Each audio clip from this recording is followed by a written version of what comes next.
File 6. The despisers of the body. To the despisers of the body will I speak my word. I wish them neither to learn afresh nor teach anew, but only to bid farewell to their own bodies, and thus be dumb. Body am I and soul. So saith the child. And why should one not speak like children? But the awakened one, the knowing one, saith, Body am I entirely, and nothing more, and soul is only the name of something in the body. The body is a big sagacity, a plurality with one sense, a war and a peace, a flock and a shepherd. An instrument of thy body is also thy little sagacity, my brother, which thou callest spirit, a little instrument and plaything of thy big sagacity. Ego, sayest thou, and art proud of that word. But the greater thing, in which thou art unwilling to believe, is thy body with its big sagacity. It saith not ego, but doeth it. What the sense feeleth, what the spirit discerneth, hath never its end in itself.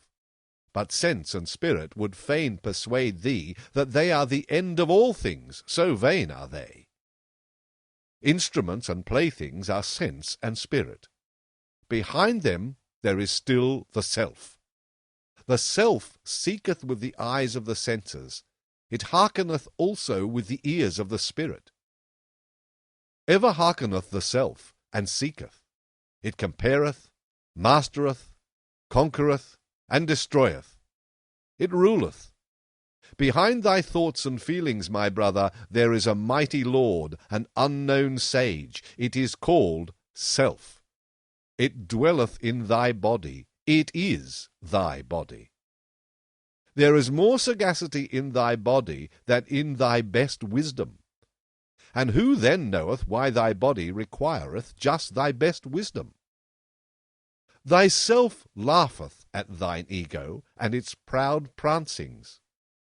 What are these prancings and flights of thought unto me? It saith to itself. A byway to my purpose. I am the leading string of the ego, and the prompter of its notions. The self saith unto the ego, Feel pain. And therefore it suffereth, and thinketh how it may put an end thereto, and for that very purpose it is meant to think. The self saith unto the ego, Feel pleasure. Thereupon it rejoiceth, and thinketh how it may ofttimes rejoice, and for that very purpose it is meant to think. To the despisers of the body will I speak a word. That they despise is caused by their esteem. What is it that created esteeming and despising and worth and will? The creating self created for itself esteeming and despising. It created for itself joy and woe. The creating body created for itself spirit, as a hand to its will. Even in your folly and despising, ye each serve yourself, ye despisers of the body.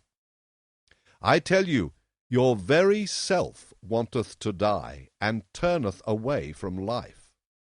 No longer can yourself do that which it desireth most, create beyond itself. That is what it desireth most, that is all its fervour. But it is now too late to do so. So yourself wisheth to succumb, ye despisers of the body. To succumb. So wisheth yourself. And therefore have ye become despisers of the body. For ye can no longer create beyond yourselves. And therefore are ye now angry with life and with the earth, and unconscious envy is in the sidelong look of your contempt. I go not your way, ye despisers of the body. Ye are no bridges for me to the Superman. Thus spoke Zarathustra.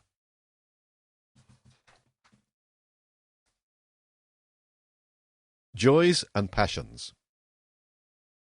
My brother, When thou hast a virtue, and it is thine own virtue, thou hast it in common with no one. To be sure, thou wouldst call it by name and caress it, thou wouldst pull its ears and amuse thyself with it. And lo, then hast thou its name in common with the people, and hast become one of the people, and the herd with thy virtue. Better for thee to say, ineffable is it, and nameless, that which is pain and sweetness to my soul, and also the hunger of my bowels. Let thy virtue be too high for the familiarity of names, and if thou must speak of it, be not ashamed to stammer about it. Thus speak and stammer. That is my good, that do I love. Thus doth it please me entirely. Thus only do I desire the good. Not as the law of a god do I desire it, not as a human law or a human need do I desire it. It is not to be a guidepost for me to super-earths and paradises. An earthly virtue is it which I love.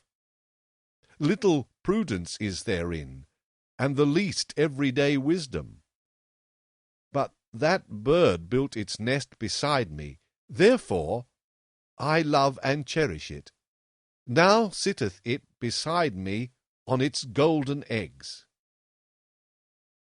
Thus shouldst thou stammer, and praise thy virtue. Once hadst thou passions, and calledst them evil. But now hast thou only thy virtues. They grew out of thy passions. Thou implantedst thy highest aim into the heart of those passions. Then became they thy virtues and joys.